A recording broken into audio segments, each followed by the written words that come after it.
Most condo owners think they can renovate their unit whenever they want. The condo corporation disagrees. Here is what you can actually do and what will get you stopped. First, why the rules? A condo is a shared building. Your renovation can impact neighbors through shared walls, plumbing, and electrical systems. Major changes, like removing a wall, can affect the building's structural safety. Plus, there's noise and dust. The condo corporation has a legal duty to maintain standards and protect all residents, and their authority comes from the condo bylaws you agree to when you buy. So, what typically requires approval? Think big. Removing walls, major plumbing or electrical work, or altering exterior windows. Even installing new hardwood flooring can require a sign-off to manage sound for the unit below.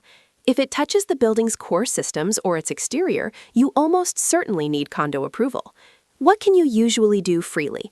Minor cosmetic updates, painting walls, replacing cabinets if plumbing isn't involved, or swapping a light fixture. But here's the key. Bylaws vary immensely by building. Always get a copy of your condo's declaration before you close on a sale to know the exact rules for your specific unit.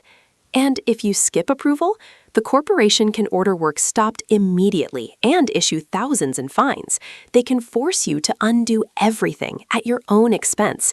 If you cause damage, you're liable. Some owners have spent tens of thousands removing unauthorized work just to sell their unit. Remember, fixing the mistake is always more expensive than asking first. This is Milad. He makes sure every buyer understands the renovation rules before they close, so you don't buy a unit expecting to renovate only to find out it's not allowed. Book a free 15-minute call with Milad. No pressure, just answers. Link in bio.